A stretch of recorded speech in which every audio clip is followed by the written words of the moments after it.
పేపర్‌లో ఒక వార్తేశాక, అది ప్రింట్ దాంట్లో మనం డబ్బులు పెట్టి కొంటున్నాం. ఇప్పుడు నేను రోజు పేపర్ కొనుక్కొనొస్తా. దాంట్లో ఉన్న వార్తల మీద నాకు హక్కుంటది. ఈనాడు గూడా అందుకని దాని జోలికి పోలా. డిజిటల్‌లో అయితే డబ్బులివ్వరు. అది ఫ్రీ గదా డిజిటలు.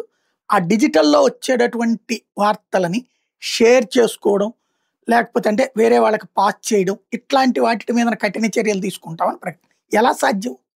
డిజిటల్‌లో నువ్వే పెట్టావు ఓపెన్‌గా వాడుకోమని చెప్పి.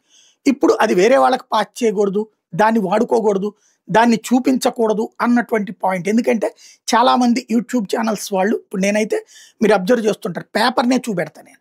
డిజిటల్‌గా పెట్టను నేను. ఎందుకు డబ్బులు పెట్టి కొందాం మనం. అప్పుడు మనం వినియోగదారు అవుతాం. మనకి హక్కు ఉంటుంది. అన్ని పేపర్లు 3 పేపర్లు కొంటా రోజు పొద్దున్నే. వచ్చేటప్పుడు కొనుక్కొని వస్తా. ఎందుకంటే డైరెక్ట్‌గా ఆఫీస్‌కి ఏపించుకోవచ్చు. కానీ నా ఫీలింగ్ ఏంటంటే మనుషుల మధ్య సంబంధాలు బలపడాలి. అట్లా ఇసిరి పడేసిపోయేదానికంటే అట్లా షాప్ దగ్గరికెళ్ళి తీసుకుంటున్నప్పుడు అక్కడ నలుగురు కూర్చుంటారు, మాట్లాడుకుంటుంటారు, వింటుంటాం. నేనేమి ఇన్వాల్వ్ గాను అందులో. వాళ్ళ ఆలోచన ధోరణి ఎట్లా ఉంటుంది?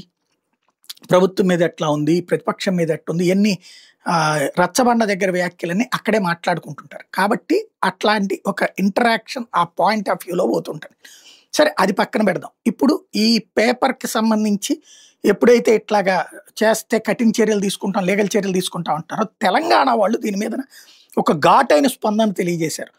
అక్షరాల మీద ఆంక్షల ఇందు మూలంగా ఈనాడు యాజమాన్యానికి సమస్త తెలంగాణ ప్రజల తరపున తెలియజేయనిదేమనగా, మా నిత్య జీవితంలో జరిగే ఘటనలు, సంఘటనలు వార్తల పేరుతో గాని, కథనాల పేరుతో గాని మా అనుమతి లేకుండా మాకు సంబంధించిన మీ పత్రికలో మొత్తంగా కానీ, పాక్షికంగా గాని, అచ్చు వేయడం గాని, మీ ఛానల్‌లో ప్రసారం చేయడం గాని చేయవద్దని తెలియజేస్తున్నాం. మాకు సంబంధించిన వార్తలు మా ముందస్తు అనుమతి తీసుకోకుండా మీ సోషల్ మీడియా వేదికల మీద ప్రసారం చేయడం చేస్తున్నట్టు మా దృష్టికొచ్చింది. ఈ విధమైన చర్యలు తెలంగాణ ప్రజల మనోభావాలకు, ప్రయోజనాలకు విరుద్ధం మరియు శిక్షార్హమైన నేరంగా ఇప్పటికే తెలంగాణ ఉద్యమం ద్వారా, రాష్ట్ర సాధన ద్వారా తెలంగాణ ప్రజా కోర్టులో జనరాజ్యాంగంలో నిరూపితమైంది. ఈ నేపథ్యంలో అసలు విషయాన్ని పక్కదారి పట్టించే విధంగా ఉల్టా చోర్ కొత్వాలొంకే డాంటే అన్నట్టు మీకు సంబంధించిన లీగల్ అడ్వైజర్ పేరుతో ఒక ప్రకటన రావడాన్ని మేము తీవ్రంగా ఖండిస్తున్నాం. పెన్నుల మీద గన్నులు కప్పితే తిరుగుబాటు చేసి తిప్పికొట్టిన అనుభవం తెలంగాణ ప్రజలది. మీరిప్పుడు అక్షరాల మీద ఆంక్షలు పెడితే జనమాధ్యమాలే వేదికగా గూడల్లుకున్న మా భావ ప్రకటన స్వేచ్ఛ, లక్షలాది శాంతి కపోతాలే మీ దుర్భేద్యపు కోట గోడల లోపలి మీ నియంతృత్వ ఆలోచనను ఊపిరాడకుండా చేస్తాయని హెచ్చరిక జారీ చేయడమైంది.